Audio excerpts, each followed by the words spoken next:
एक बार फिर आप सभी का स्वागत है यूपीएससी प्रीलिम्स को देखते हुए। इसके पहले हमने यूनाइटेड नेशन और उससे संबंधित जितने भी इम्पोर्टेंट ऑर्गेनाइजेशन थे टू द पॉइंट हमने कवर कर लिया था with previous year question paper. ये लेक्चर आपके लिए और ख़ास होने वाला है क्योंकि यूनाइटेड नेशन में 5-6 ऑर्गेनाइजेशन के अलावा और जो other important international organisation group थे, कन्वेंशन थे, वो आपको एक वीडियो में इसमें कवर होंगे। तो वीडियो को अंत तक जरूर देखिएगा। और इसमें हमने कुछ खास किया है कि 2011 से लेकर 2022 तक जितने क्वेश्चन पूछे गए हैं प्रत्येक ऑर्गेनाइजेशन से, वो हमने विथ आंसर आपको दिए हैं। इसके पहले आंसर नहीं दे रहे थे, तो इसमें आंसर भी आपको दे दिए हैं ताकि आपको इससे आसानी हो सके समझने में कि कैसे क्वेश्चन पूछे जा रहे हैं। तो चलिए क्लास की शुरुआत करते हैं। सबसे पहला न्यूज़ में था ग्रुप ऑफ द G20। तो G20 जो है न्यूज़ में है। आपको पता है कि 2023 के लिए भारत को इसकी अध्यक्षता कमान सौंपी गई है, इसलिए ये न्यूज़ में था। G20 का 17वां शिखर सम्मेलन आपको पता है बाली इंडोनेशिया में संपन्न हुआ था और बाली घोषणा पत्र को स्वीकृति दी गई थी। इसका मोटो था रिकवर टुगेदर रिकवर स्ट्रॉन्गर। इसकी अध्यक्षता जो है भारत ने 2023 में ग्रहण की है। इसके अलावा अगर बात करें तो उसका जो थीम है 2023 का वसुधैव कुटुंबकम, यानी one earth one family one future, ये इसका थीम है। अब G20 के बारे में बात करें तो इसमें जैसे आपको नाम से ही पता है इसमें 20 देश हैं। इसमें कौन कौन सा देश है ये आपको ध्यान रखना है। तो भारत शामिल है, बिल्कुल शामिल है। इसके अलावा यूरोपीय संघ, चीन, ब्राज़ील, ऑस्ट्रेलिया, अर्जेंटीना, जर्मनी, रूस, Canada, Italy, France, Japan, Turkey, United Kingdom, USA, South Korea, South Africa, सऊदी अरब, मैक्सिको और इंडोनेशिया। ये आपको ध्यान रखना कौन कौन से देश शामिल हैं, क्योंकि इससे क्वेश्चन आए हुए हैं। अभी क्वेश्चन को आगे डिस्कस करेंगे तो आपको समझ में आएगा कैसे क्वेश्चन पूछे गए हैं। तो जैसा कि G20 के बारे में बात करें तो ये जो है अंतर्राष्ट्रीय स्तर पर आर्थिक सहयोग का एक प्रमुख मंच है। एशियाई वित्तीय संकट के बाद 1999 में स्थापित किया गया था। यह वैश्विक आर्थिक वित्तीय मुद्दों पर चर्चा करने के लिए सदस्य देशों के वित्त मंत्रियों तथा केंद्रीय गवर्नरों का एक मंच उपलब्ध करवाता है। इसका शिखर सम्मेलन हर साल आयोजित किया जाता है। इसका कोई अस्थायी सचिवालय नहीं है, ये आपको ध्यान रखना है, ठीक है।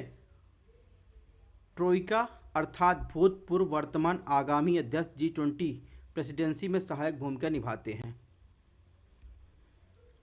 और इसके बाद इंडोनेशिया के बाद भारत को अध्यक्षता मिली। इसके बाद किसको अध्यक्षता मिलेगी? ब्राज़ील को इसकी अध्यक्षता मिलेगी। G20 के महत्व के बारे में थोड़ा देख लेते हैं। तो पूरा ग्लोबल जीडीपी का 80% ये कवर करता है। अंतर्राष्ट्रीय व्यापार का 75% G20 देशों के साथ होता है। और इसके अलावा ग्लोबल आबादी की बात करें यानी पॉपुलेशन की बात, 60% आबादी G20 कंट्री में निवास करती है। तो 2024 की प्रेसिडेंसी किसको मिलेगी? ब्राज़ील को। इसका जो है G20 के 2 समानांतर ट्रैक हैं। G20 अगर बात करें फाइनेंस ट्रैक है, दूसरा शेरपा ट्रैक है। शेरपा ट्रैक के बारे में हम लोग आगे देखेंगे, शेरपा ट्रैक न्यूज़ में भी था, उसके बारे में चर्चा करेंगे। इसी को देखते हुए ही भारत के जो एक्सटर्नल अफेयर मिनिस्टर हैं उन्होंने भारत और ग्लोबल साउथ की बात की थी G20 की बैठक में। इसके इम्पोर्टेंट को रेखांकित किया था। ग्लोबल साउथ है क्या? 1980 के दशक के बाद ब्रॉड लाइन देखने को मिला है। इसमें क्या है, एक तरफ जो है अपेक्षाकृत उत्तर में समृद्ध देश हैं, दक्षिण में क्या है, अपेक्षाकृत गरीब देश हैं।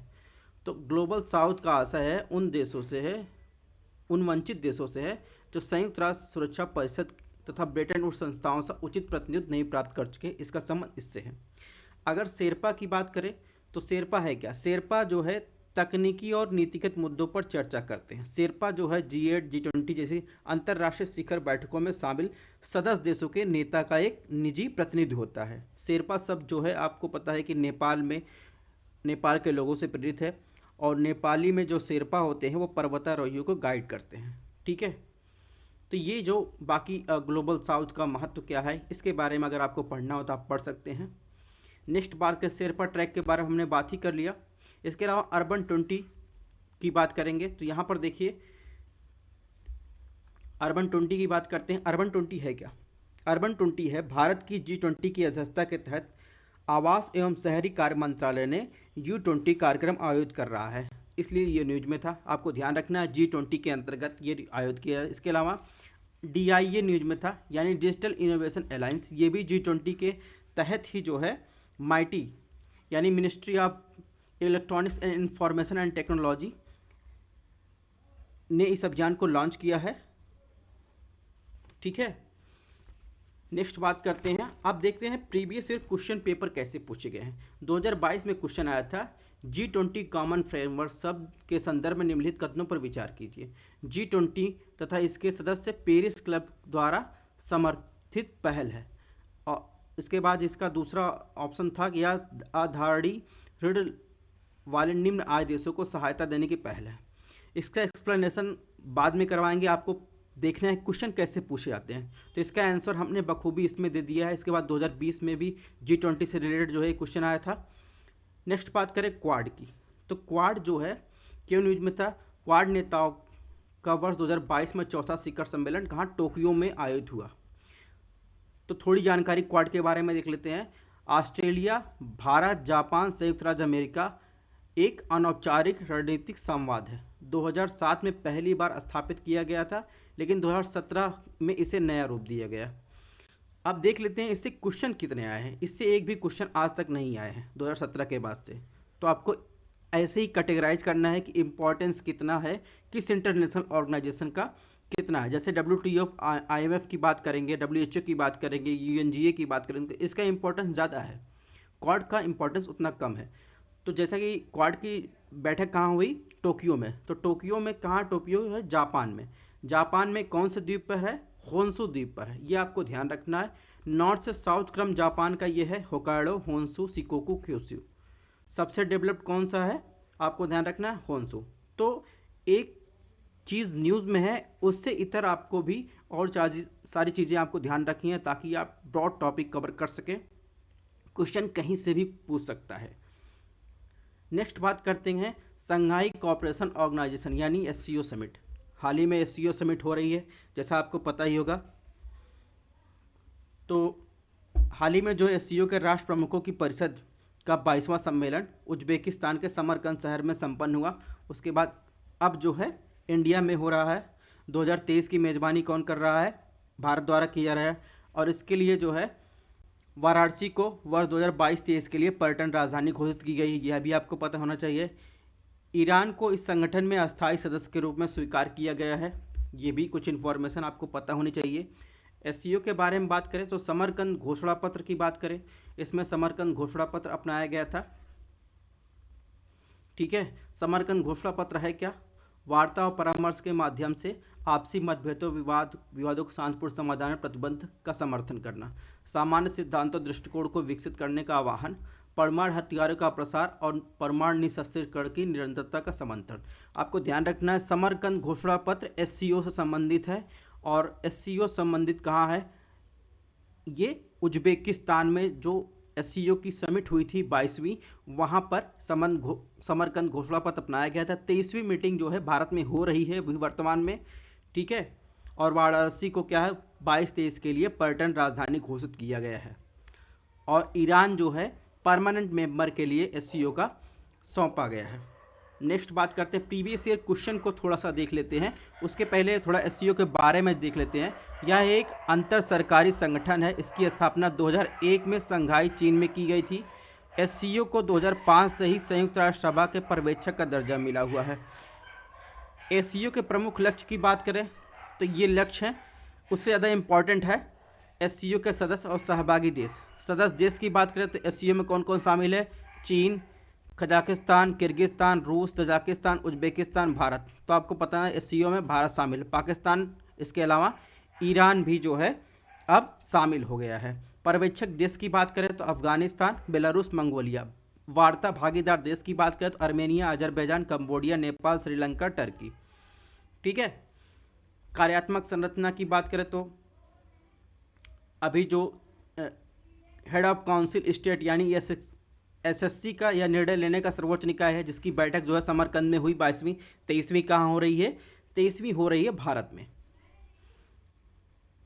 इसके अलावा क्षेत्रीय आतंकवाद रोधी regional anti terrorist structure rats, इसे क्षेत्रीय आतंकवाद, अलगाववाद, उग्रवाद से निपटने का कार्य सौंपा गया है। सचिवालय की बात करें, एससीओ की गतिविधियों के मध्य समन्वय स्थापित करता है तथा सूचनात्मक विश्लेषण, कानूनी संगठनात्मक तकनीक सहायता भी प्रदान करता है। तो ये कुछ इंपॉर्टेंट इन्फॉर्मेशन है, टू द पॉइंट हम लोगों ने देख लिया। अब बात करते हैं प्रीवियस ईयर क्वेश्चन पेपर की। 2022 में एक क्वेश्चन पूछा गया था कि एशियाई अवसंरचना निवेश बैंक यानी AIIB और इसके अलावा प्रक्षेपास्त्र प्रतियोगी नियंत्रण संस्थान, मिसाइल टेक्नोलॉजी कंट्रोल रिजिम यानी MTCR, इसके अलावा शंघाई सहयोग संगठन, इसमें पूछा था भारत जो है ऊपरी किसका सदस्य है, तो भारत इसमें तीनों का सदस्य है। तो इस प्रकार के क्वेश्चन पूछे जाते हैं। अब बात करते हैं आसियान की, association of south east Asian nation. तो भारत ने सिंगापुर के साथ मिलकर आसियान विदेश मंत्रियों के विशेष बैठक जो है दिल्ली डायलॉग की सह-अध्यक्षता की। तो आसियान एक क्षेत्रीय अंतर सरकारी संगठन है। इसके सबसे ज़्यादा इम्पोर्टेंट है आसियान में कौन कौन से कंट्री शामिल हैं। तो आप Myanmar, Vietnam, Laos, Philippines, Brunei, Cambodia, Singapore, Indonesia, Malaysia, Thailand, ये कंट्री शामिल है। तो टू द पॉइंट देखना है, कंट्री शामिल है। इसके अलावा सदस्य देश जो है 10 हैं, ठीक है। वार्ता भागीदार जो है देश की बात करें तो इसमें ऑस्ट्रेलिया, चीन और भारत, न्यूजीलैंड, रूस, USA, United kingdom, south Korea, Japan, यूरोपीय यूनियन, कनाडा। इसके अलावा क्षेत्रीय सहयोग तंत्र की बात करें तो ASEAN +3, इसका पूर्व एशियाई शिखर सम्मेलन, तो ये जो है इसके क्षेत्रीय सहयोगी संगठन हैं। तो इसमें अगर बात करें APT की तो 10 आसियान सदस्य देश और चीन, जापान, रिपब्लिक ऑफ कोरिया शामिल है। इसके अलावा पूर्व एशियाई शिखर सम्मेलन में 10 आसियान देश शामिल हैं, उसके साथ चीन, Bharat, Japan, New Zealand, Republic of Korea, Russia, USA शामिल हैं। तो ये बात होगी आसियान। अब प्रीवियस ईयर क्वेश्चन को देख लेते। 2018 में क्वेश्चन पूछा गया था कि आसियान के मुक्त व्यापार भागीदारों में कौन कौन से देश इसमें शामिल हैं, ठीक है। तो इसमें बहरहाल आंसर होगा 1, 3, 4, 5। 2016 में एक बार फिर क्वेश्चन पूछा गया था, रीजनल कम्प्रिहेंसिव इकोनॉमिक पार्टनरशिप पद प्रायः समाचार पद देखने को मिलता है एक। तो इस कौन से देशों का ये समूह है, तो ये ध्यान रखना है, ये जो है आसियान देशों का समूह है। 2015 में एक बार फिर क्वेश्चन पूछा गया था कि Asia Pacific economic corporation, association of south east Asian nation, east Asia summit, तो इसमें बताना है भारत किनका सदस्य है। तो इसमें देखेंगे भारत जो है केवल और केवल जो है पूर्वी एशिया शिखर सम्मेलन का सदस्य है। इसके अलावा अगर बात करें एसोसिएशन ऑफ यानी पूर्वी एशिया समिट की बात करें तो इसमें 18 मेंबर्स हैं, 10 आसियान मेंबर्स हैं। इसके अलावा अगर बात करें तो Australia, China, India, Japan, New Zealand, Republic of Korea, Russia, United State, ये शामिल है। तो ये क्वेश्चन जो है इसी से बने हैं, ठीक है। नेक्स्ट बात करते हैं सार्क की। तो हाल ही में दिल्ली में स्थित दक्षिण एशियाई विश्वविद्यालय में महीने भर छात्रों का विरोध प्रदर्शन देखा गया। इस विश्वविद्यालय के तहत सार्क के तहत स्थापना की गई थी। तो सार्क के बारे में बात करें, यह क्षेत्रीय अंतर सरकारी संगठन है। सदस्य देशों के बीच आर्थिक, सांस्कृतिक, सामाजिक सहयोग को बढ़ावा देना है। अगर सदस्य की बात करें सार्क में तो अफगानिस्तान, पाकिस्तान, भारत, नेपाल, भूटान, बांग्लादेश, श्रीलंका, मालदीव शामिल है। स्थापना 1985 में ढाका, बांग्लादेश में की गई थी। सचिवालय कहाँ है? नेपाल, काठमांडू में। अंतिम सार्क शिखर सम्मेलन 2014 में काठमांडू में हुआ था। इसके बाद सार्क सम्मेलन हुआ नहीं था और इसकी महत्ता भी कम होती जाती है। सार्क की उपलब्धियों की बात करें तो साफ्टा हुआ था 2016 में। इसके बाद साफ्टा हुआ था 1995 में। सार्क खाद्य बैंक की स्थापना की गई थी।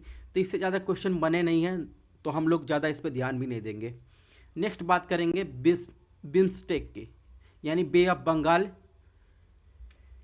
Institute for Multi Sectoral Technical and Economical Corporation. तो कई विशेषज्ञों ने सुझाव दिया कि दक्षिण एशियाई क्षेत्र में बिम्स्टेक के समान और एक बेहतरीन क्षेत्रीय मंच स्थापित करने की आवश्यकता है, इसलिए ये न्यूज में था। अगर बात करें इसमें शामिल देशों की तो नेपाल, भूटान, बांग्लादेश, भारत, थाईलैंड, म्यांमार, श्रीलंका शामिल हैं।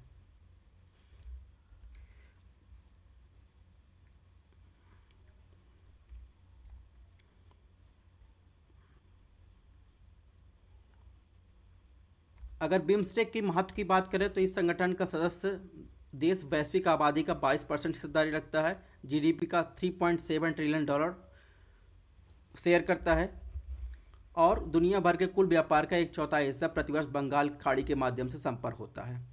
भारत के लिए बिम्स्टेक की इम्पोर्टेंस की बात करें तो ये मेंस का टॉपिक है, तो मेंस के लिए आप पढ़ सकते हैं। अब बातें करें नाटो की, यानी नॉर्थ अटलांटिक टेरिटरी ऑर्गेनाइजेशन। हाल ही में रूस यूक्रेन युद्ध के दौरान मैड्रिड स्पेन में नाटो शिखर सम्मेलन आयोजित किया गया। तो अगर बात करें नाटो की तो नाटो के मेंबर जो है कौन कौन से, Iceland, Norway, Netherland, UK, United Kingdom, UK बाहर निकल चुका है, Germany, Belgium, Slovenia, North Macedonia, Hungary, Bulgaria, Romania, Turkey, Albania,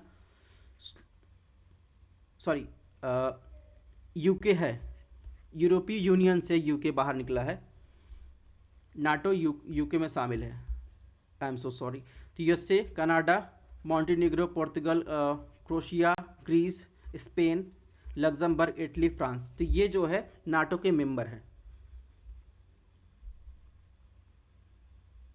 और आशा किया जा रहा है कि इसमें स्वीडन और फिनलैंड भी शामिल होने वाले हैं, यानी ध्यान रखना है इसके मेंबर जो है स्वीडन फिनलैंड नहीं है, बाकी जो है लगभग जो है यूरोपीय कंट्री नाटो के मेंबर हैं। नाटो क्या है, एक राजनीतिक सैन्य गठबंधन है। इसकी स्थापना बात करें तो वाशिंगटन संधि के नाम से भी नाटो को जाना जाता है। 12 संस्थापक सदस्य थे इसके, वर्तमान में इसकी सदस्य 30 है। 2020 में नॉर्थ मैसेडोनिया इसमें शामिल होने वाला नवीनतम राष्ट्र है, भारत इसका सदस्य नहीं है, तो ये आपको ध्यान रखना है। भारत एक प्रमुख गैर नाटो सहयोगी एलाई नहीं है, तो आपको ध्यान रखना है। इसके अलावा संयुक्त राज्य अमेरिका ने जापान, साउथ कोरिया, इजराइल आदि सहित 30 अन्य देशों को प्रमुख गैर नाटो सहयोगी देश का दर्जा दिया है, लेकिन भारत उसका एलाई नहीं है। नाटो को संयुक्त राष्ट्र चार्टर के अनुच्छेद 51 के तहत अधिकार प्राप्त है। अब बात करेंगे ब्रिक्स की। ब्रिक्स से बहुत ज़्यादा क्वेश्चन पूछे गए हैं। हाल ही में चीन की अध्यक्षता में 14वें ब्रिक्स सम्मेलन का आयोजन किया गया था और इस सम्मेलन का वर्चुअल रूप से आयोजन किया गया था। सदस्य कौन कौन से, ब्राज़ील, रूस, भारत, चीन, साउथ अफ्रीका। इसके उद्देश्य की बात करती है, मानव के उन्नत सकारात्मक प्रभाव डालना, आर्थिक, न्यायपूर्ण, निष्पक्ष विश्व की स्थापना करता, शांत, सुरक्षा, विकास, सहयोग को बढ़ावा देना। ब्रिक्स में शामिल 5 उभरती अर्थव्यवस्थाएं प्रतिनिधित्व करती हैं। 2021 में आबादी लगभग 3 अरब और ये विश्व के कुल क्षेत्रफल का 29.3% जो है एरिया जो है शेयर करती हैं। 2021 के डाटे के बाद जीडीपी का लो $24 ट्रिलियन जो है इकोनॉमी शेयर करती हैं विश्व के साथ। भारत में ब्रिक्स में भारत का योगदान की बात करें तो भारत ने 2012 में न्यू डेवलप बैंक की स्थापना प्रस्ताव रखा था। इसके अलावा ब्रिक्स जो है सहयोग तंत्र के शहरीकरण मंच को शामिल किया गया था। वार्षिक शिखर सम्मेलन के लिए प्रारंभिक बैठकों ब्रिक्स अकादमी मंच की बैठक आयोजित करने की प्रथा भारत ने ही संस्थागत की थी। ब्रिक्स की उपलब्धियों की बात करें तो आपको ध्यान रखना है, एनडीबी से क्वेश्चन आ चुका है, न्यू डेवलपमेंट की, और इसके अलावा कंटेंजेंसी रिजर्व की स्थापना की गई। एनडीबी का मुख्यालय कहाँ है, संघाई में है। इसकी स्थापना उद्देश्य ब्रिक्स और अन्य उभरते विकासशील देशों की अवसंरचना और सतत विकास परियोजनाओं से जुटाना। इसके अलावा कंटेंजेंसी रिजर्व अरेंजमेंट की बात करें तो इसका उद्देश्य वास्तविक और संभावित अल्पकालिक भुगतान संतुलन के समय मुद्रा स्वैप के जरिए तरलता प्रदान करना। आईएमएफ सुधार को लेकर ब्रिक्स की भूमिका है, इसके बारे में बाद में देखेंगे। 2014 में क्वेश्चन आया था ब्रिक्स के रूप में, 2015 में ब्रिक्स से पूछा गया था, फिर 2014 में एक ब्रिक्स के क्वेश्चन और आया था। अब बात करते हैं न्यू डेवलपमेंट बैंक की। तो न्यू डेवलपमेंट बैंक न्यूज में क्यों था, एनडीबी ने गुजरात की गिफ्ट सिटी में अपना भारतीय कार्यालय शुरू करने की घोषणा की है, इसलिए ये न्यूज में था। इसके अलावा जो है आपको पता है कि फोर्टोलेजा जो है 2014 में फोर्टोलेजा आयोजित 6 ब्रिक्स शिखर सम्मेलन के दौरान स्थापित किया गया था। यह एक एनडीबी क्या है, एक बहुपक्षीय विकास संस्थान है। इसके बारे में हम लोगों ने बात कर ही ली थी। ब्रिक्स में एनडीबी में ब्रिक्स के देश शामिल हैं, यानी 5 देश, ब्राज़ील, रूस, India, China, south Africa. South Africa 2010 में शामिल हुआ था। नेक्स्ट बात करेंगे 2016 में। देखिए एनडीबी से क्वेश्चन आया था। एनडीबी की स्थापना एपीईसी ने की थी, ये बात गलत है। किसने की थी? ब्रिक्स ने की थी। और न्यू डेवलपमेंट मुख्यालय कहाँ है? संघाई में, ये बात सही है। इसके अलावा एनडीबी ने जैसे करंट में न्यूज़ था, गुजरात में जो है गिफ्ट सिटी में अपना एक क्षेत्रीय कार्यालय शुरू करने की घोषणा की है। भारत जैसे विकासशील देशों के लिए बहुपक्षीय विकास संस्थानों का महत्व, तो ये हम लोग चर्चा नहीं करेंगे। ग्रुप 7 की बात करें तो भारतीय प्रधानमंत्री ने जर्मनी में आयोजित G7 शिखर सम्मेलन में भाग लिया। G7 में कौन कौन कंट्री शामिल है? Canada, France, Germany, Italy, Japan, UK, USA. और G8 में कौन शामिल था? रूस। लेकिन रूस निकलने के बाद G7 बचा। G20 में ये G7 कंट्री शामिल है प्लस रूस भी शामिल है। इसके अलावा अर्जेंटीना, ऑस्ट्रेलिया, ब्राज़ील, चीन, EU, भारत, इंडोनेशिया, मैक्सिको, सऊदी अरब, साउथ अफ्रीका, दक्षिण कोरिया, टर्की। तो ये आपको एक ही जगह ये सारी चीज़ें मिल गई हैं। G7 के बारे में क्वेश्चन कभी पूछा नहीं गया, तो इतनी हम लोग जो है पीएचडी करने के लिए बैठेंगे नहीं। अब बात करेंगे नॉन अलाइनमेंट मूवमेंट की। तो हाल ही में गुटनिरपेक्ष आंदोलन के 60 वर्ष पूरे हुए, इसलिए चर्चा में रहा। नाम का पहला सम्मेलन ब्रेडगेड में 1961 में भारत, यूगोस्लाविया, मिस्र, घाना, इंडोनेशिया के नेतृत्व में आयोजित किया गया। नाम यानी नॉन अलाइनमेंट मूवमेंट जो है पंचशील सिद्धांत पर आधारित है। इसमें 120 जो है सदस्य देश है। अफ्रीका से 53, एशिया से 39, लैटिन अमेरिका कैरेबिया से 26 और यूरोप से बेलारूस और अजरबैजान 2 देश शामिल है। ठीक है। उत्पत्ति 1955 में बाइडुंग, इंडोनेशिया में आयोजित एशिया अफ्रीका सम्मेलन के दौरान की गई थी। अब बात करते हैं साउथर्न अफ्रीकन डेवलपमेंट कम्युनिटी की। तो हाल ही में भारत दक्षिण अफ्रीकी विकास साझेदारी पर भारतीय उद्योग परिसंघ और भारतीय आयात निर्यात बैंक यानी एक्जिम बैंक के सहयोग से एक क्षेत्रीय सम्मेलन का आयोजन किया गया था। अब बात करेंगे तो SADC के बारे में। तो ये 1980 में स्थापित किया गया। इसमें 16 अफ्रीकी देश शामिल हैं। इसका लक्ष्य है सदस्य देशों के मध्य सामाजिक आर्थिक सहयोग, एकीकरण सहित राजनीतिक सुरक्षा संबंधी मुद्दों पर सहयोग स्थापित करना। इससे एक क्वेश्चन पूछा गया है आई थिंक 2016 में। ठीक है, तो इसको आपको संबंध की बात आपको पढ़ना हो तो पढ़ सकते हैं। नेक्स्ट बात करेंगे मल्टीलेटरल ऑर्गेनाइजेशन प्लेटफॉर्म कन्वेंशन, जिसमें जो है इंडिया जिसका भाग है यानी इंडिया जिसका सदस्य है उसके बारे में बात करेंगे। ठीक है, तो सबसे पहला जो है इंटरनेशनल इलेक्ट्रॉनिक कमीशन, ये कि न्यूज में था। तो भारत को उपाध्यक्ष और SMB का अध्यक्ष चुना गया है। कार्यकाल 2022 से 25 तक है, इसलिए ये न्यूज में था। चलिए इसके बारे में थोड़ा सा देख लीजिए। यह एक गैर लाभकारी संगठन है। यह संस्था सभी इलेक्ट्रिकल, इलेक्ट्रॉनिक और संबंधित तकनीकों के लिए अंतर्राष्ट्रीय मानकों को प्रकाशित करती है। 62 पूर्णकालिक सदस्य हैं, 27 सहयोगी सदस्य देश हैं। और इसके अलावा इसका मुख्यालय जिनेवा, स्विट्जरलैंड में है। इसके 1906 में स्थापित किया गया था। भारतीय मानक ब्यूरो का महानिदेशक INC का अध्यक्ष है। ठीक है, यानी भारतीय राष्ट्रीय समिति के माध्यम से इसके कार्यों में भाग ले रहा है, अपना योगदान दे रहा है। तो ये क्या करता है? सभी इलेक्ट्रॉनिक्स और संबंधित तकनीकों के लिए अंतर्राष्ट्रीय मानकों को प्रकाशित करता है। तो इतनी जानकारी काफ़ी, इससे कभी क्वेश्चन आया नहीं है। नेक्स्ट बात करेंगे अंतर्राष्ट्रीय वित्त निगम या इंटरनेशनल फाइनेंस कॉरपोरेशन की। IFC ने जो है $6 बिलियन के वैश्विक खाद्य सुरक्षा मंच लॉन्च किया है, जो वैश्विक खाद्य सिस्टम को लचीलेपन में सुधार करने के लिए अपनी सहायता देगा। IFC की बात करते हैं, यह विश्व बैंक समूह का एक सदस्य है और उभरते बाजारों के निजी क्षेत्रों पर केंद्रित सबसे बड़ा वैश्विक विकास संस्थान है। भारत इसका सदस्य देश है। आईएफसी सदस्य देशों की संख्या 186 है। इसके अन्य शाखाओं की बात करें तो अंतर्राष्ट्रीय यानी इसमें कौन कौन शामिल है, IBRD, IDA, मीगा, ICSID या वाशिंगटन कन्वेंशन।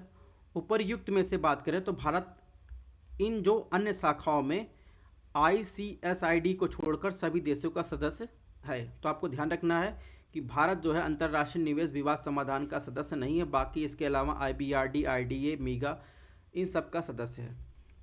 नेक्स्ट बात करेंगे एशिया इंफ्रास्ट्रक्चर इन्वेस्टमेंट बैंक। ये क्यों न्यूज में था, सबसे पहले ये देख लेते हैं। तो हाल ही में जो है फॉर्मर RBI गवर्नर थे उर्जित पटेल, उन्हें जो है वाइस प्रेसिडेंट के रूप में नामित किया गया है। ठीक है। मुख्यालय कहाँ है, बीजिंग में 2016 में स्थापित किया गया था। भारत इसका सदस्य देश है और यह एक बहुपक्षीय विकास बैंक है। AIIB के पास $100 बिलियन की अधिकृत पूंजी और $50 बिलियन की शुरुआती जो है सब्सक्राइब कैपिटल थी।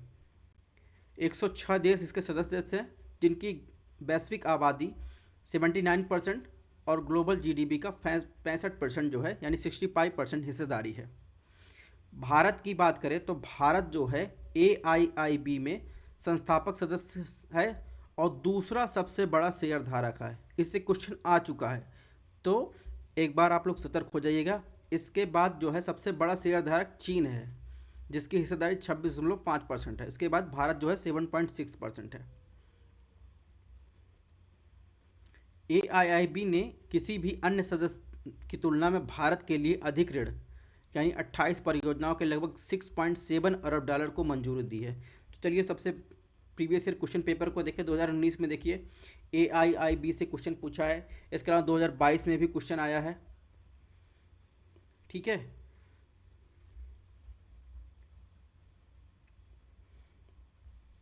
नेक्स्ट बात करेंगे international court of justice. Ukraine ने रूस के खिलाफ ICJ में एक अर्जी डाली थी, इसलिए ये न्यूज में था। ठीक है। बात करें इंटरनेशनल कोर्ट ऑफ जस्टिस की, तो इसके 9 साल के लिए जो है 15 मेंबर जो है चुने जाते हैं और इसका जो हेड ऑफिस है वो हेग नीदरलैंड में है। जेनोसाइड कन्वेंशन क्या है, इसके बारे में अगर आपको पढ़ना हो तो यूनाइटेड नेशंस जनरल असेंबली ने 1948 में जो है first human right treaty sign की थी जेनोसाइड कन्वेंशन पर। नेक्स्ट बात करते हैं अंतर्राष्ट्रीय न्यायालय यानी इंटरनेशनल कोर्ट ऑफ जस्टिस। तो आपने देखा एक था थोड़ा सा इंटरनेशनल कोर्ट ऑफ जस्टिस के बारे में देख, जैसा मैंने बताया हेग में है, 1945 में स्थापित किया गया था। संयुक्त राष्ट्र संघ का प्रमुख न्यायिक अंग है। 15 न्यायाधीश होते हैं 9 साल के लिए। संयुक्त राष्ट्र महासभा सुरक्षा परिषद द्वारा चुने जाते हैं। न्यायाधीशों को फिर से चुना जा सकता है, लेकिन एक ही देश से 2 न्यायाधीश नहीं चुने जा सकते। ठीक है। अगर भारतीय न्यायाधीश की बात करते हैं तो सर बेनगल नरसिंह राव, नागेंद्र सिंह, रघुनंदन स्वरूप पाठक, जस्टिस दलवीर भंडारी जो है इसके न्यायाधीश रह चुके हैं। ठीक है, सबसे लेटेस्ट दलवीर भंडारी चुने गए थे। नेक्स्ट बात करेंगे एशिया प्रशांत प्रसारण विकास संस्थान। ये क्यों न्यूज में था, तो प्रेसिडेंसी मिली है इंडिया को, इसलिए जो है यानी प्रेसिडेंसी थी उसको बढ़ाई गई है 1 साल के लिए, इसलिए ये न्यूज में था। मुख्यालय की बात करें तो मलेशिया के कुआलालंपुर में, और इसे जो है 1977 में स्थापित किया गया था। भारत इसका सदस्य देश है। वर्तमान में 26 देश जो है AIBD के पूर्व सदस्य हैं। और इसके अलावा अंतर्राष्ट्रीय दूरसंचार संघ यानी ITU, UNDP और यूनेस्को AIBD के संस्थापक संगठन है। इसका काम क्या है, इलेक्ट्रॉनिक मीडिया विकास के क्षेत्र में एशिया प्रशांत के लिए संयुक्त राष्ट्र आर्थिक सामाजिक आयोग का एक क्षेत्रीय अंतर सरकारी संगठन है। नेक्स्ट बात करेंगे अंटार्कटिक संधि। न्यूज में था, क्यों न्यूज में था, हाल ही में भारतीय अंटार्कटिक कानून 2022 लागू किया गया है, इसलिए ये न्यूज में था। अगर बात करें अंटार्कटिक संधि की, तो इस संधि में शुरू में 12 सदस्य ने अपना अनुसमर्थन दिया था। बाद में 1961 में ये संधि लागू हुई थी। ये 12 देश की बात करें तो Argentina, Australia, Belgium, Chile, France, Japan, New Zealand, Norway, South Africa, USSR जो अब रूस है, यूनाइटेड किंगडम, संयुक्त राज्य अमेरिका। इसका उद्देश्य क्या है अंटार्कटिक संधि की? इसका उद्देश्य है विसैनिकृत करना। यहाँ मतलब कोई सैनिक गतिविधि नहीं होती, यहाँ पर शांतिपूर्ण केवल रिसर्च किया जाता है। वर्तमान में 54 देश जो है इसमें संधि में शामिल हैं और भारत इसका सदस्य देश है।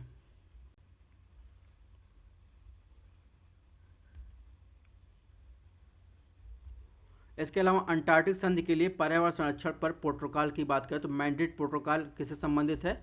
अंटार्कटिक जो है संधि से संबंधित है, ये आपको ध्यान रखना है। अंटार्कटिका के बारे में बात करें, दुनिया का 5वां सबसे बड़ा सुदूर दक्षिणी, सबसे शुष्कतम और बहुत ज़्यादा तेज चलने वाली हवा और सबसे ठंडा जो है हिमाच्छादित महाद्वीप है। महाद्वीप में केवल 2% हिस्से पर बर्फ नहीं है। पृथ्वी के कुल बर्फ का 90% यहाँ पर पाया जाता है। ताजे जल का 70% हिस्सा यहाँ पर पाया जाता है। अब बात करें भारतीय अंटार्कटिक अधिनियम 2022 के तहत प्रतिबंध गतिविधियों की, तो इसके बारे में जो है जब नाम से ही क्लियर हो गया है तो इसमें ज़्यादा कुछ देखने की जरूरत नहीं है, इससे कोई क्वेश्चन भी नहीं आया है। नेक्स्ट बात करते हैं अंतर्राष्ट्रीय परमाणु ऊर्जा एजेंसी। भारत इसका सदस्य देश है। सबसे पहले ये आपको ध्यान रखना है। अंतर्राष्ट्रीय परमाणु ऊर्जा एजेंसी की मुख्यालय की बात करें तो वियना ऑस्ट्रिया में है। 1957 में स्थापित किया गया था। वर्तमान में 176 सदस्य देश हैं। 2023 में गाम्बिया इसका नवीनतम सदस्य बना। ये आपको ध्यान रखना है क्योंकि न्यूज में था।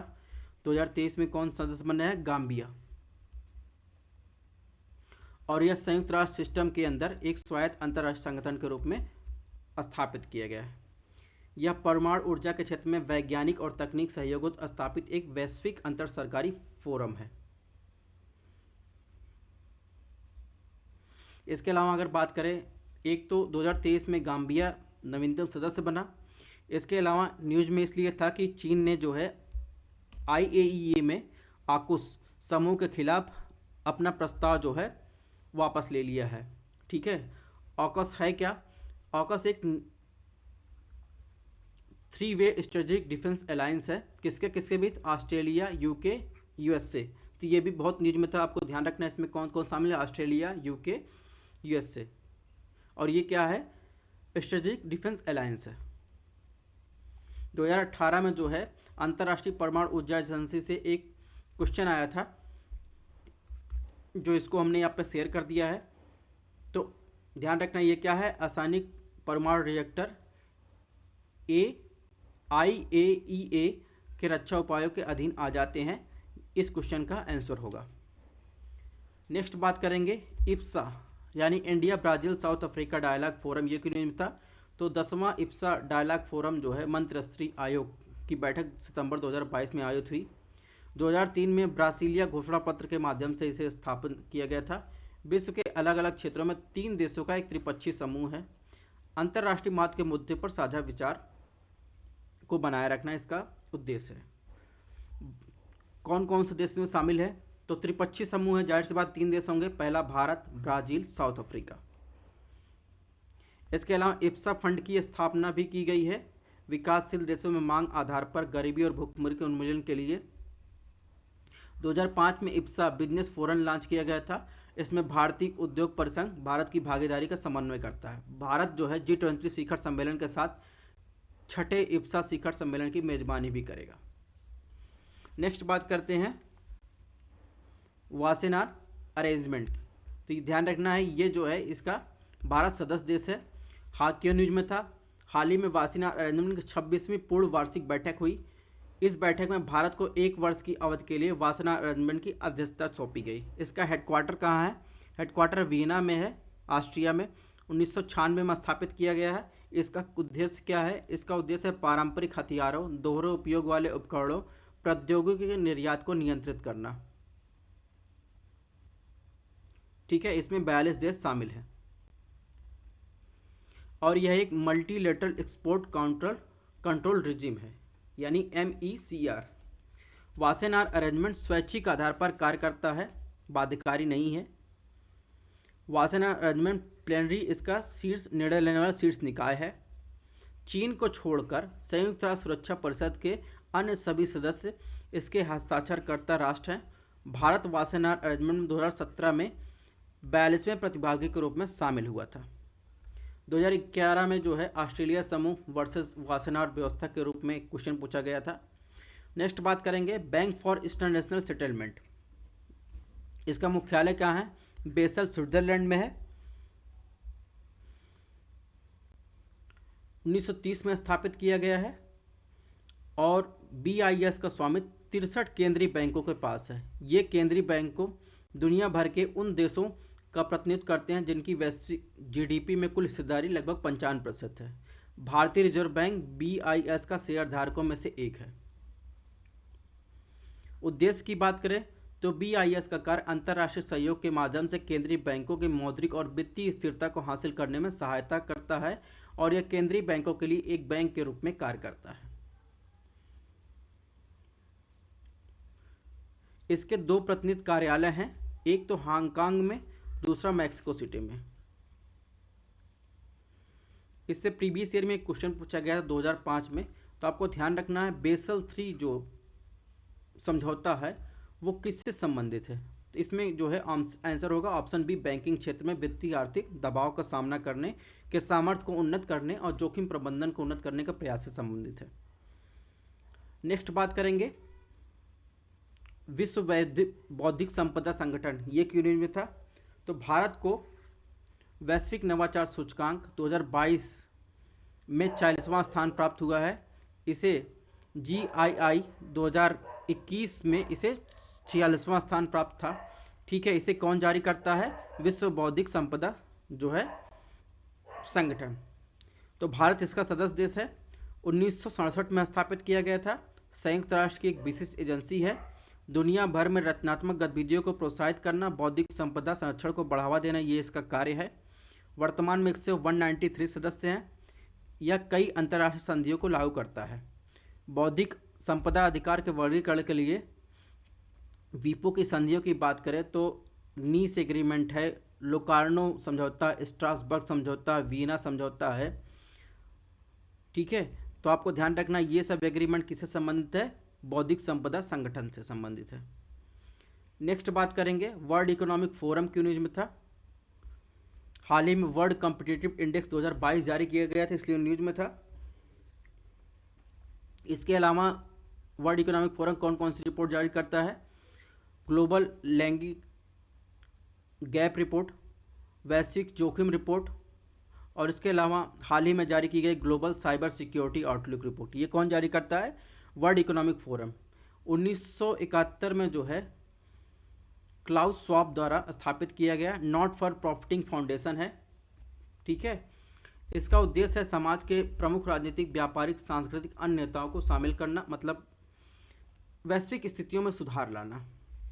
अगर मोटो की बात करें, आदर्श वाक्य क्या है?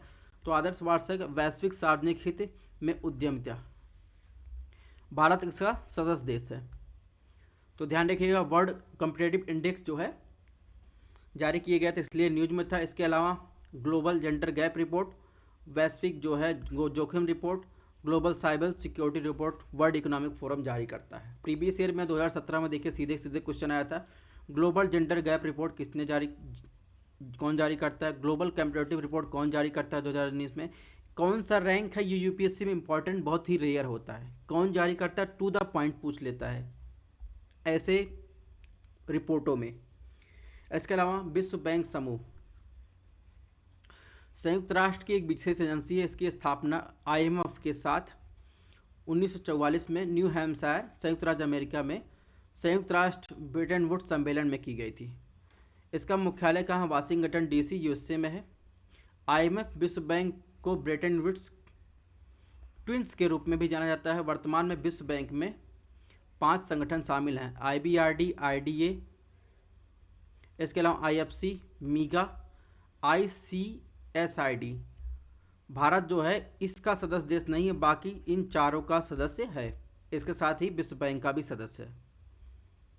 और विश्व बैंक का काम क्या है? विश्व बैंक का काम है, एक सेकंड, विश्व बैंक का काम है अत्यधिक गरीबी को समाप्त करना, साझा समृद्धि को बढ़ावा देना।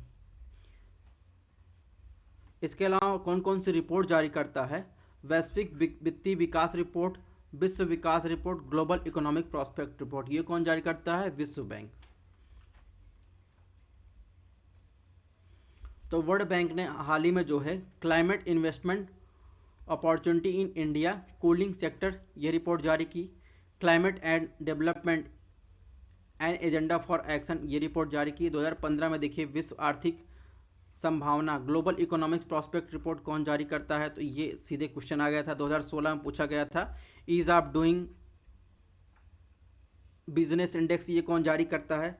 तो ये भी जो है सीधे आ गया था, न्यूज में था। तो ऐसे ही क्वेश्चन पूछे जाते हैं। नेक्स्ट बात करेंगे आईएमएफ के बारे में। तो भारत इसका सदस्य देश है। 1944 में ब्रेटन वुड्स सम्मेलन में स्थापित किया गया था, जिसके बारे में बात कर ही चुके हैं। G20 सहित अन्य समूहों के साथ निकटता के साथ सहयोग करता है। अपनी पारस्परिक मूल्यांकन प्रक्रिया के साथ अंतर्राष्ट्रीय आर्थिक सहयोग को बनाए रखने के लिए G20 के प्रयासों का समर्थन भी करता है। मुख्य रिपोर्ट कौन कौन सी है? वर्ल्ड इकोनॉमिक आउटलुक रिपोर्ट, वैश्विक वित्तीय स्थिरता रिपोर्ट। आईएमएफ के 3 महत्वपूर्ण मिशन है: अंतर्राष्ट्रीय मौद्रिक सहयोग को आगे बढ़ाना, व्यापार आर्थिक विकास विस्तार को प्रोत्साहित करना, ऐसी नीतियों को हतोत्साहित करना जो समृद्धि को नुकसान पहुंचाए। तो ध्यान रखना है आईएमएफ का सदस्य भारत है। 1944 में वर्ल्ड बैंक समूह के साथ इसकी स्थापना की गई थी। वर्ल्ड बैंक समूह के साथ, वर्ल्ड बैंक के साथ, ठीक है। 2022 में आया था। रिजर्व ट्रांस निर्दिष्ट करता है, तो ये इसमें ऑप्शन डी जो है सही होगा। आईएमएफ द्वारा इसके सदस्यों को प्रदत्त एक साख प्रणाली को। 2016 में एक क्वेश्चन पूछा था, हाल ही में आईएमएफ एसडीआर 62 में निम्नलिखित में किस मुद्रा को जोड़ने का प्रस्ताव दिया गया? तो रेनमीबी को। तो ध्यान रखना है वर्तमान में जो है आईएमएफ के बास्केट में कितनी करेंसी है? डॉलर, यूरो, युआन, येन, पौंड। तो ये कुल मिलाकर जो है 5 जो है करेंसी बास्केट है आईएमएफ के, जिससे एसडीआर निर्धारित होता है, ठीक है। सबसे ज़्यादा शेयर किसका है? यूएस का। उसके बाद जो देखेंगे यूरो में है, उसके बाद युआन, फिर येन, फिर पौंड। इसके बाद 2016 में एक क्वेश्चन फिर पूछा गया था international monetary and financial committee के रूप में। फिर 2016 में एक क्वेश्चन और पूछा, ग्लोबल फाइनेंशियल स्टेबिलिटी रिपोर्ट कौन जारी करता है? तो देख रहे हैं आप लोग सीधे जो है रिपोर्ट के बारे में सीधे टू द पॉइंट पूछता है। ज़्यादा पीएचडी करेंगे तो पीएचडी ही करते रह जाएंगे। 2014 में देखिए एक क्वेश्चन और पूछा था, वर्ल्ड इकोनॉमिक आउटलुक रिपोर्ट कौन प्रकाशित करता है? 2011 में एक क्वेश्चन आया था, अंतर्राष्ट्रीय मुद्रा कोष के संबंध में विचार करना है, ठीक है। तो ऐसे ऐसे क्वेश्चन आए हैं। WTO के बारे में बात करें तो इसका मुख्यालय जिनेवा स्विट्जरलैंड में है। यह राष्ट्रों के बीच व्यापार नियमों संबंधित एकमात्र वैश्विक अंतर्राष्ट्रीय संगठन है। वैश्विक व्यापार के 98% हिस्से पर अधिक कवर करता है। भारत इसका सदस्य देश है। मंत्रिस्तरीय बैठक प्रतिवर्ष 2 वर्षों में आयोजित की जाती है। जनरल काउंसिल इस संगठन के प्रतिदिन निर्णय लेने वाली शीर्ष संस्था है।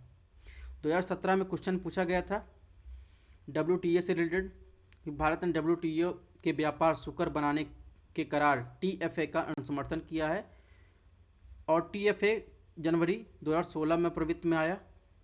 TFA WTO में बाली मंत्रिस्तरीय पैकेज 2013 के भाग के रूप में है। तो इसमें देखेंगे TFA 2017 में आया था, इसमें ऑप्शन ए केवल 1 और 2 सही है। इसके अलावा 2016 में आया था। निम्नलिखित में किसमें संदर्भ है? कभी कभी समाचार पत्रों में amber box, blue block, green box subsidy देखी जाती है, तो ये WTO संबंधित है, ये आपको ध्यान रखना है। WTO संबंधित है ये सब्सिडी। 2015 में जो है एग्रीमेंट ऑन एग्रीकल्चर, इसके अलावा peace clause, agreement on application sanitary and phytosanitary measure, ये जो है मामला आया था, ये किसके संदर्भ में आया? तो सीधे आपको संगठन दे दिया, उसके बारे में पूछ लिया गया था। 2020 में ट्रिम्स के संदर्भ में कथन दिया गया था, उसमें जो है पूछ लिया गया था। तो आपको ध्यान रखना व्यापार संबंधित निवेश में एक जगह दिया गया था कि इसमें देखिए यहाँ पर लिखा है ऑप्शन 2 में वस्तु और सेवाओं दोनों को व्यापार संबंधित निवेश पर लागू होता है। ये बात गलत है। ट्रिम्स जो है ये सेवाओं पर लागू नहीं होता, ये सेवाओं कवर नहीं करता। तो इस प्रकार इसमें ऑप्शन 2 जो है गलत हो जाएगा। इसमें कौन सही होगा? 1 और 3। 2017 में देखिए राष्ट्रीय बौद्धिक संपदा अधिकार national intellectual property right policy के पूछा था क्वेश्चन। फिर 2017 में आया था सार्वभौमिक अवसंरचना सुविधा ग्लोबल इंफ्रास्ट्रक्चर फैसिलिटी से पूछा था। तो ये सब जो है सारा जो है WTO से संबंधित है। 2019 में एक बार फिर क्वेश्चन आया था कौन सा एक विश्व बैंक के कारोबार सुगमता ईज ऑफ डूइंग का एक सूचकांक है, तो ये विश्व बैंक से पूछा था। इसका 2018 में भारत में माल और भौगोलिक संकेतक रजिस्ट्रेशन और संरक्षण अधिनियम 1991 को निम्नलिखित में से किससे संबंधित दायित्वों का अनुपालन किए कर लागू किया गया था, तो WTO से संबंधित है। तो ऐसे ही क्वेश्चन पूछे जाते हैं। अब बात करेंगे संयुक्त राष्ट्र आर्थिक और सामाजिक मामलों का विभाग की। तो ये क्यों न्यूज में था? हाल ही में जो है world economic situation and prospect report 2023 जो है जारी किया गया।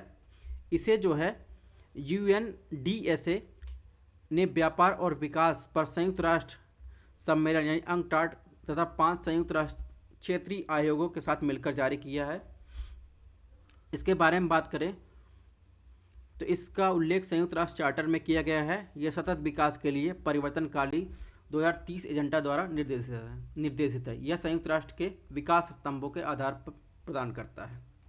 इसका उद्देश्य क्या है? पर्यावरणीय, सामाजिक और आर्थिक लक्ष्यों को पूरा करना। इसके अलावा जो रिपोर्ट्स, महत्वपूर्ण रिपोर्ट्स ये जारी करता है, world population prospect report, world youth report, world social report, world economic situation report and prospect report, ये रिपोर्ट जारी करता है। कौन जारी करता है? यूनाइटेड नेशन का economic and social department. Next बात करेंगे FATF, ये क्यों न्यूज में था? तो हाल ही में पाकिस्तान को ग्रे लिस्ट से बाहर कर दिया गया है। इसका मुख्यालय कहाँ है? पेरिस में है, फ्रांस में। 1968 में स्थापित किया गया था। यह एक अंतर सरकारी निकाय है। इसकी स्थापना ग्रुप 7 द्वारा की गई थी। इसका उद्देश्य क्या है? धन शोधन, आतंकवाद के वित्त पोषण, सामूहिक विनाश के हथियारों का प्रसार, वित्त पोषण, जोखिम और वैश्विक सुरक्षा प्रदान करना। भारत इसका सदस्य देश है। ग्रे लिस्ट बनाम ब्लैक लिस्ट के बारे में यहाँ से ढेर सारी आपको बातें दी गई हैं, तो आपको पढ़ना आप पढ़ सकते हैं। इससे एक भी क्वेश्चन आज तक नहीं आया है। International Criminal Police Organization Interpol, इसका मुख्यालय कहाँ है? फ्रांस में, लियोन में है। यह एक अंतर सरकारी संगठन है। यह सभी सदस्य देशों की पुलिस बलों को अपने कार्यों में बेहतर समन्वय स्थापित करने में मदद करता है। भारत इसका सदस्य है। 195 सदस्य जो है शामिल हैं।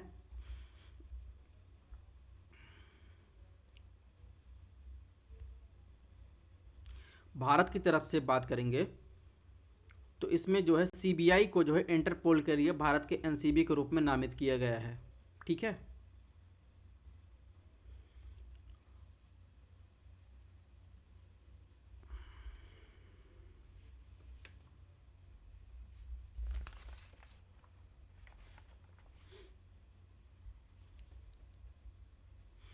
नेक्स्ट बात करेंगे तो इंटरपोल नोटिस की बात करें तो रेड नोटिस होता है, ग्रीन नोटिस होता है, येलो नोटिस होता है। तो ये बहुत सारे टाइप के नोटिस होते हैं। इससे एक भी क्वेश्चन अभी तक आया नहीं है। और 19 इंटरपोल जनरल असेंबली की मीटिंग हुई थी दिल्ली में, इसलिए ये न्यूज में था।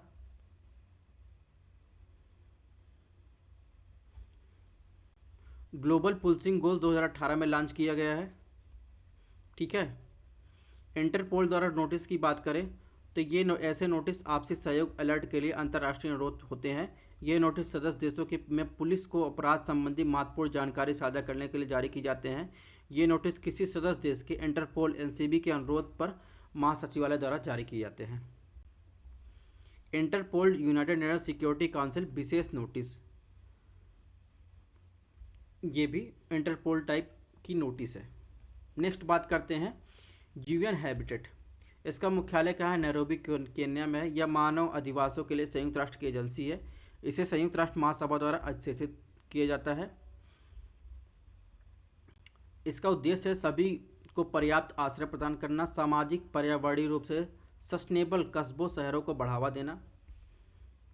UN हैबिटेट द्वारा प्रकाशित जो है कुछ रिपोर्ट की बात करें तो the state of world cities sustainable development goal and urban, the global report on human settlement, local bodies in future we want, इसके अलावा न्यू अर्बन एजेंडा। तो ये कुछ जो है प्रकाशन रिपोर्ट किए जाते हैं यूएन हैबिटेट द्वारा। अब बात करेंगे UNDP, United Nation Development Programme. इसका मुख्यालय कहाँ है? न्यूयॉर्क में है।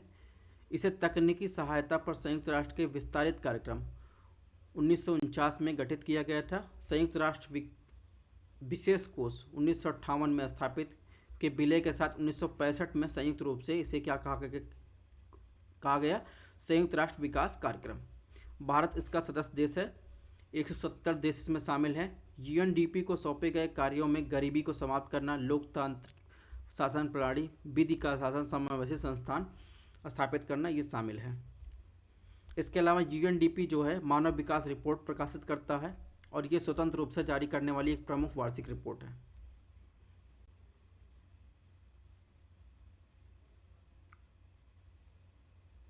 दो 2012 में यूएनडीपी से एक क्वेश्चन आया था। ठीक है।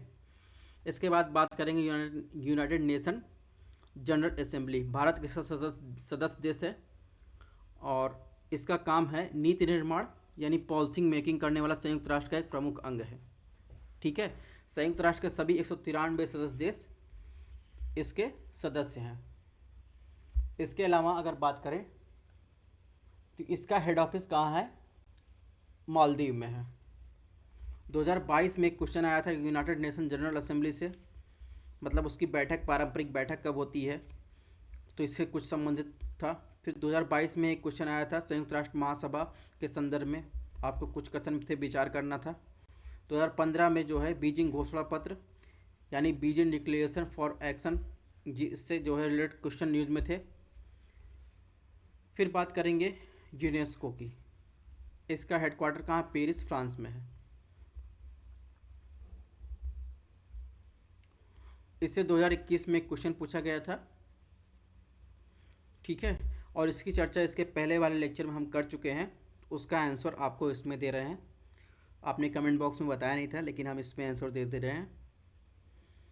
तो वैश्विक मुद्री और वित्तीय प्रणाली की एक चार्ट दिया गया है कि ग्लोबल जो है मौद्रिक और वित्तीय सिस्टम कैसे काम करता है। ऋणदाता देश दिया है आईएमएफ के बारे में, विश्व बैंक, डब्ल्यूटीओ, बीआईएस, ओईसीडी के बारे में यहाँ दिया गया है, कुछ डाटा आप देख सकते हैं। इसके अलावा अगर बात करें भारतीय सदस्यता वाले प्रमुख वैश्विक और क्षेत्रीय बहुपक्षीय विकास संस्थान जिसका सदस्य भारत है, इसके अलावा तो इसमें पूरा चार्ट दिया गया है, कब स्थापित हुआ, कब मुख्यालय कहाँ है, कुल सदस्य कितने हैं, तो इससे भी आप देख सकते हैं। इसका पीडीएफ आपको हमारे टेलीग्राम चैनल पर मिल जाएगा। अब बात करते हैं ऐसे मल्टीलेटरल ऑर्गेनाइजेशन प्लेटफॉर्म की जिसका इंडिया सदस्य नहीं है। जो इम्पोर्टेंट था वो हमने कवर कर लिया है। इससे भी एक दो क्वेश्चन पूछे गए हैं कभी कभी। तो पेट्रोलियम निर्यातक देशों का संगठन जो ओपेक प्लस, ये क्यों न्यूज में था? तो कच्चे तेल के उत्पादन में कटौती करने का इन लोगों ने फैसला किया है ताकि आपूर्ति श्रृंखला में कमी है और प्राइस ऊपर जाए। भारत इसका सदस्य देश नहीं है। इसका मुख्यालय वियना, ऑस्ट्रिया में है। 2016 में स्थापित किया गया था। ओपेक के 13 सदस्य हैं। सऊदी अरब, संयुक्त अरब अमीरात, Iran, Iraq, Kuwait, Algeria, Angola, Equatorial Guinea, Gabon, Libya, Nigeria, Congo Republic और वेनेजुएला। ओपेक की स्थापना 1960 में की गई थी। ठीक है। और ये ओपेक प्लस की स्थापना 2016 में की गई थी।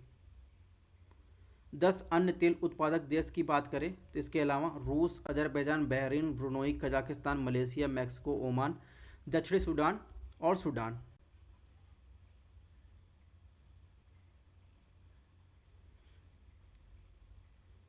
नेक्स्ट बात करते हैं लीग ऑफ अरब स्टेट्स की। इसका मुख्यालय कहाँ है? काहिरा, मिस्र में है। 1945 में स्थापित किया गया था। भारत इसका सदस्य देश नहीं है।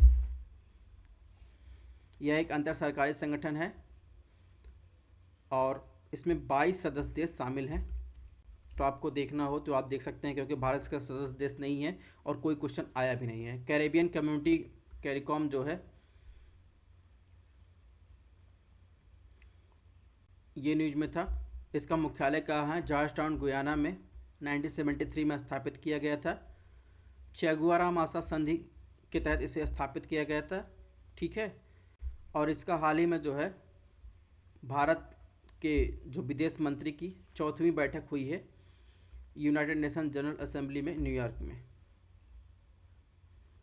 नेक्स्ट बात करेंगे United state commission on international religious freedom report.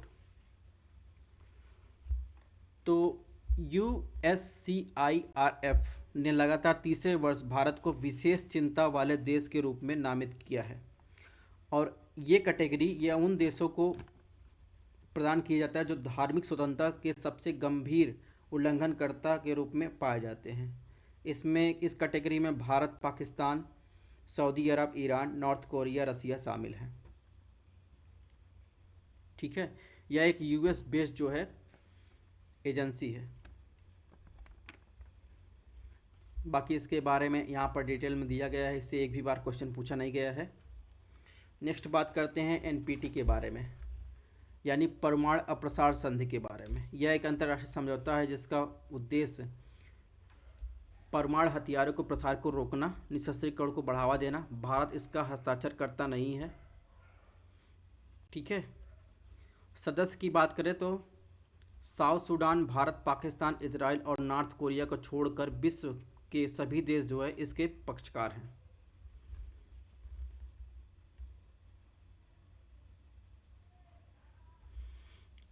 इसके बारे में अगर अन्य महत्वपूर्ण की बात करें तो परमाणु हथियार संपन्न देश की बात करें, इससे क्वेश्चन आया है। तो इसके अनुसार जो परमाणु संपन्न देश हैं उसमें कौन कौन शामिल है? USA, रूस, यूनाइटेड किंगडम, फ्रांस, चीन। और हर 5 साल में NPT की समीक्षा आयोजित की जाती है।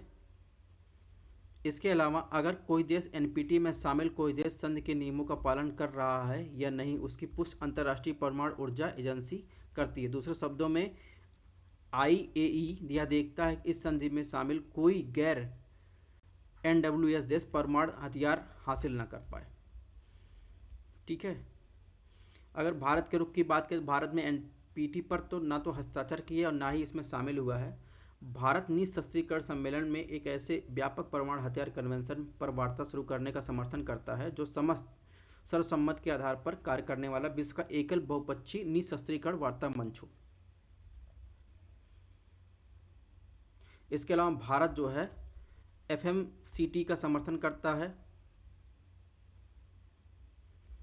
एशिया और प्रशांत क्षेत्र में परमाणु हथियार से मुक्त क्षेत्र स्थापित करने वाले संधियों की बात करें तो रोरोटोंगा संधि, बैंकॉक संधि, सेंट्रल एशियन परमाणु हथियार मुक्त संधि, मंगोलिया 1992 में जो है पहला सिंगल स्टेट परमाणु हथियार मुक्त क्षेत्र घोषित किया गया था। ठीक है, इसके अलावा ये कुछ चार्ट दिए गए हैं। संधियां कन्वेंशन की बात, उसके उद्देश्य की बात की गई है, क्या भारत इस पर हस्ताक्षर किया है या नहीं, इसकी बात कर रहा है। तो इसमें सारा डिटेल आपको दिया गया है, ये आप यहाँ से पढ़ सकते हैं। 2018 में जो है नाभिकीय आपूर्तिकर्ता समूह के सदस्य बनने के क्या परिणाम होते हैं, इससे जो है क्वेश्चन आया था। 2016 में जो है organization for prohibition and chemical weapon से क्वेश्चन आया था। इन सब का उत्तर आपको चार्ट में मिल जाएगा। बहरहाल हमने उत्तर भी दे दिया है। 2015 में आया था NPT के बारे में क्वेश्चन। ठीक है, तो ये सब क्वेश्चन विथ आंसर आपको दिए गए हैं, तो आपको समझने की ज़रूरत है कैसे क्वेश्चन पूछे जाते हैं, कौन कौन से ऑर्गेनाइजेशन हमारे लिए ज़्यादा इंपॉर्टेंट है और कौन कौन से ऑर्गेनाइजेशन का हम लोग रिविजन करने की ज़रूरत है। अगर बात करें भारत में वेपन्स मास डिस्ट्रक्शन अधिनियम की 2005 के अनुसार उसकी परिभाषाएँ दी गई हैं, अगर आपको देखना हो देख सकते हैं। अंतर्राष्ट्रीय आपराधिक न्यायालय, भारत इसका सदस्य देश नहीं है, आपको पहले ध्यान रखना है। मुख्यालय कहाँ है? द हेग, नीदरलैंड में। और हेग 1998 में स्थापित किया गया था। यह एक स्वतंत्र अंतर्राष्ट्रीय संगठन है। यह न्यायालय रोम स्टेटस नामक एक अंतर्राष्ट्रीय संघ द्वारा शासित है। यह विश्व का पहला अस्थायी अंतर्राष्ट्रीय आपराधिक न्यायालय है। 123 देश रोम जो है स्टेटस के पक्षकार हैं। यह न्यायालय नरसंहार, युद्ध अपराध, मानवता के खिलाफ अपराधों सहित गंभीर अंतर्राष्ट्रीय अपराधों के खिलाफ मुकदमा चलाने के लिए अंतिम उपाय के रूप में कार्य करता है। नेक्स्ट बात करेंगे यूनाइटेड नेशन सिक्योरिटी काउंसिल का आतंकवादी रोधी समिति। तो ये भारत इसका सदस्य नहीं है। ठीक है, हाल ही में स्पेशल मीटिंग जो है ऑर्गेनाइज की गई थी दिल्ली में भारत और इसके बीच। इस दिल्ली डिक्लेरेशन को अपनाया गया था, तो इसलिए ये न्यूज़ में था। ठीक है, ध्यान रखना है, भारत इसका सदस्य देश नहीं है। यूनाइटेड नेशन सिक्योरिटी काउंसिल के 15 सभी सदस्य देश इसमें शामिल होते हैं। इसकी स्थापना जो है यूएनएससी की संकल्प ने 2001 के माध्यम से की गई थी। इसमें संयुक्त राज्य अमेरिका में 11 सितंबर 2001 में हुए आतंकवादी हमले के बाद स्थापित किया गया था। नेक्स्ट बात करेंगे यूरोप के लिए संयुक्त राष्ट्र आर्थिक सहयोग। भारत इसका सदस्य देश नहीं है। ठीक है, इसके अलावा संयुक्त राष्ट्र के 5 क्षेत्रीय आयोग में से एक है। ठीक है, 1947 में स्थापित किया गया था। इसका उद्देश्य संपूर्ण यूरोपीय क्षेत्र के आर्थिक एकीकरण को बढ़ावा देना। इसमें यूरोप, उत्तरी अमेरिका, एशिया के 56 सदस्य देश शामिल हैं। हालांकि संयुक्त राष्ट्र के सभी इच्छुक सदस्य देश इसके कार्य में भाग ले सकते हैं। नेक्स्ट बात करेंगे आर्कटिक काउंसिल। तो हाल ही में रशिया जो है उसने जो है अपनी आर्कटिक पावर में खोज को लेकर और सारी चीज़ों को बढ़ावा देने के लिए 2 न्यूक्लियर पावर्ड जो है आइस ब्रेकर जहाज सेंट पीटर्सबर्ग में लॉन्च किए, इसी न्यूज़ में था। तो इसका मुख्यालय कहाँ है? ट्रोम्स, नॉर्वे में है। भारत इसका पर्यवेक्षक राज्य है। अगर सदस्य देशों की बात करें, संयुक्त राज्य अमेरिका, रूस, Canada, Denmark, Finland, Iceland, Norway, Sweden इसके सदस्य देश हैं। इसका काम क्या है? यह आर्कटिक क्षेत्र में सतत विकास, पर्यावरण संरक्षण के मुद्दे पर आर्कटिक राष्ट्रों, स्वदेशी लोगों के बीच सहयोग, समन्वय और संपर्क को बढ़ावा देने वाला प्रमुख अंतर सरकारी मंच है। ओटावा घोषणा पत्र किससे संबंधित है? आर्कटिक काउंसिल से। इसके माध्यम से 8 आर्कटिक राष्ट्रों द्वारा स्थापित किया गया था ये काउंसिल। ध्यान रखना कौन कौन से इसके सदस्य देश हैं, ये आपको ध्यान रखना है। नेक्स्ट बात करेंगे GCC। इसके बारे में बात करें तो मुख्यालय किस रियाद में, सऊदी अरब में 1981 में स्थापित किया गया था।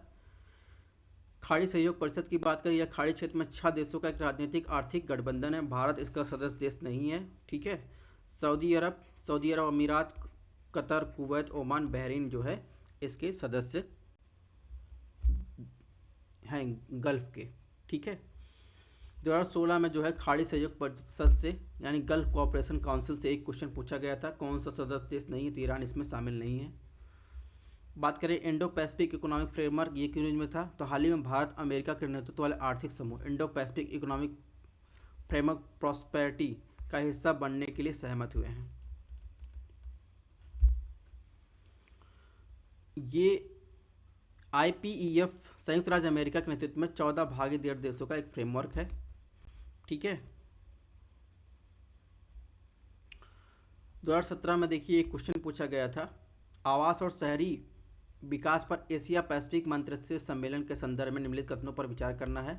2016 में जो है ट्रांस पैसिफिक पार्टनरशिप के संदर्भ में एक क्वेश्चन पूछा गया था। ठीक है, तो इन सब के बारे में, ट्रांस पैसिफिक पार्टनरशिप क्या है? 12 पैसिफिक रिम इकोनॉमिक का समूह है। तो ये सब आप देख सकते हैं। इसके अलावा और इससे क्वेश्चन जो है आए नहीं है अभी तक। यूरोपीय यूनियन की बात करें तो इसका मुख्यालय ब्रुसेल्स, बेल्जियम में 1993 में स्थापित किया गया था। 27 संप्रभु सदस्य देश हैं सॉरी, और यह एक राजनीतिक आर्थिक संघ है। इसकी स्थापना maastricht संधि 1993 में की गई थी। ध्यान रखना है इसमें यूके जो है नहीं शामिल है, बाकी जो है Germany, France, Italy, Spain, Netherland, Poland, Sweden, Belgium, Austria, Ireland, Denmark, Finland, Romania, चेक रिपब्लिक, पुर्तगाल, ग्रीस, हंगरी, ये सब शामिल है। अभी हमने नाटो की बात की थी, नाटो में जो है फिनलैंड और स्वीडन जो है नाटो के सदस्य देश नहीं है, तो आपको ये भी ध्यान रखना है। इसकी अन्य इम्पोर्टेंट संस्थाएं हैं, तो इसके बारे में आपको देखना हो PDF से देख सकते हैं या वीडियो पॉज करके। 2017 में जो है इससे एक क्वेश्चन पूछा गया था, व्यापक आधारभूत व्यापार निवेश करार के रूप में, तो ये न्यूज में था, इसलिए जो है क्वेश्चन आया था। 2016 में भी यूरोपियन स्टेबिलिटी मैकेनिज्म न्यूज़ में था, इसलिए ये क्वेश्चन आया था। 2017 में भी क्वेश्चन आया था, समाचार में आने वाला डिजिटल एकल बाजार यानी डिजिटल सिंगल मार्केट स्ट्रेटजी किसे निर्दिष्ट करता है। नेक्स्ट बात करेंगे व्यापक प्रगतिशील प्रशांत पार भागीदारी समझौता। भारत इसका सदस्य देश नहीं, इसलिए ज़्यादा इंपॉर्टेंट नहीं है, इसे एक भी बार क्वेश्चन नहीं आया है। 2018 में लागू हुआ है। इससे पहले ट्रांस पैसिफिक पार्टनरशिप से क्वेश्चन आ चुके हैं, ठीक है। तो इससे पहले ट्रांस पैसिफिक पार्टनरशिप के नाम से जाना जाता था इसे, जब संयुक्त राज्य अमेरिका ने ट्रांस पैसिफिक पार्टनरशिप की सदस्यता त्याग कर दिया तो इसे क्या कहा जाने लगा, व्यापक और प्रगतिशील प्रशांत पार भागीदार समझौता। एशिया प्रशांत क्षेत्र के 11 देशों के मध्य एक मुक्त व्यापार समझौता है और ये पर्यावरण श्रम अधिकारों को संरक्षण भी सम्मिलित करता है। इसके सदस्य की बात करें तो इसमें कौन कौन से देश शामिल हैं, Australia, Brunei, Canada, Chile, Japan, Malaysia, Mexico, Peru, New Zealand, Singapore, Vietnam. तो इसके पहले इसको क्या जाना जाता था, ट्रांस पैसिफिक पार्टनरशिप। अब बात करते हैं एक्स्ट्रा कुछ न्यूज की। ये तो हो गई संस्थाएं जो न्यूज में थी। TVS-2M न्यूक्लियर फ्यूल जो है न्यूज में था, ये क्या है, रूस ने कुडमकुलम यानी तमिलनाडु में स्थित है कुडनकुलम परमाणु ऊर्जा संयंत्र के लिए भारत को TVS-2M परमाणु ईंधन की पहली खेप भेजी है, ठीक है, इसलिए ये न्यूज में था। TVS-2M जो है यूरेनियम के संवर्धन के साथ मिश्रित यूरेनियम और गैलेडियम ऑक्साइड होता है, लेकिन यह ज्वलनशील अवशोषक छड़ें नहीं छोड़ता। अगर इसके इम्पोर्टेंस की बात करें तो यह अधिक कुशल, अधिक कंपन प्रतिरोधी है और बेहतर यूरेनियम क्षमता है, ठीक है। तो ध्यान रखना TVS-2M क्या है, TVS-2M एक न्यूक्लियर फ्यूल है और ये रूस द्वारा जो है भारत को पहली खेप भेजा गया है। नेक्स्ट बात करेंगे मैकलिन कन्वेंशन, ये कि न्यूज में था। हाल ही में इंटरपोल के मैच फिक्सिंग टास्क फोर्स ने 12वीं बैठक संपन्न हुई। भारत की तरफ से CBI ने भाग लिया और इसका काम क्या है, खेल प्रतियोगिता में हेरफेर पर यूरोप कन्वेंशन की परिषद को मैकलिन कन्वेंशन के रूप में भी जाना जाता है, ठीक है। तो आपको ध्यान रखना मैकलिन कन्वेंशन किससे संबंधित है, जो खेल प्रतियोगिता में हेरफेर होती है, मैच फिक्सिंग वगैरह, उससे संबंधित है और इसकी देखरेख। नेक्स्ट बात करेंगे विश्व भर में अन्य ऊर्जा सूचकांक भारत का प्रदर्शन। तो सूचकांक दिया है, इंडेक्स की बात किया है, किसके द्वारा जारी किया जाता है, क्या रैंक है, ये आप देख सकते हैं यहाँ से। यानी जलवायु परिवर्तन प्रदर्शन सूचकांक किसके द्वारा, जर्मन वॉच द्वारा। Renewable energy country attractiveness index Ernst and Young द्वारा। विश्व आर्थिक मंच द्वारा क्या जारी किया जाता है, energy transition index. World energy trilemma index किससे, विश्व ऊर्जा परिषद द्वारा जारी किया जाता है। अब इसके किसके क्या रैंक है, कभी क्वेश्चन पूछा नहीं तो हम लोग इसको पढ़ेंगे नहीं।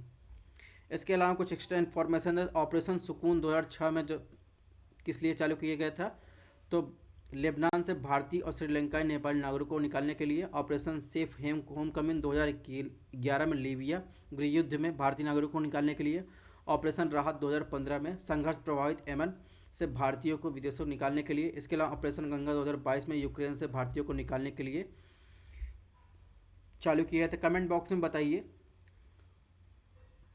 अभी हाल ही में अफ्रीका के किस देश के लिए भारत ने ऑपरेशन लॉन्च किया और उस ऑपरेशन का नाम क्या है। सुर्खियों में रहे द्विपक्षीय सैन्य अभ्यास की बात करें तो दसलिक भारत उज्बेकिस्तान, धर्मा गार्जियन वीर गार्जियन भारत जापान के बीच, साइक्लोन भारत मिस्र के बीच और तरकश भारत USA के बीच। तो ये कुछ एक्स्ट्रा इन्फॉर्मेशन थी तो आपको देना जरूरी था। तो दोस्तों इस तरह हमारा ये यूनाइटेड नेशन से अलग जो इम्पोर्टेंट इंटरनेशनल ऑर्गेनाइजेशन थे उसको हमने कवर कर लिया। इसकी PDF हमारे टेलीग्राम चैनल पर मिल जाएगी, आप यहाँ से स्कैन कर सकते हैं या फिर स्टडी ऑन IAS नाम से आप सर्च कर सकते हैं। अगर आपको क्लासेस पसंद आए चैनल को सब्सक्राइब भी करिए। नेक्स्ट मिलते हैं इन्वायरमेंट से रिलेटेड जितने मोस्ट इंटरनेशनल ऑर्गेनाइजेशन ट्रिटी है, कन्वेंशन, उनको देखेंगे टू द पॉइंट और प्रीवियस ईयर क्वेश्चन को शामिल करते हुए। तो आप लोग अपना ध्यान रखिएगा, मिलते हैं नेक्स्ट टेस्ट में।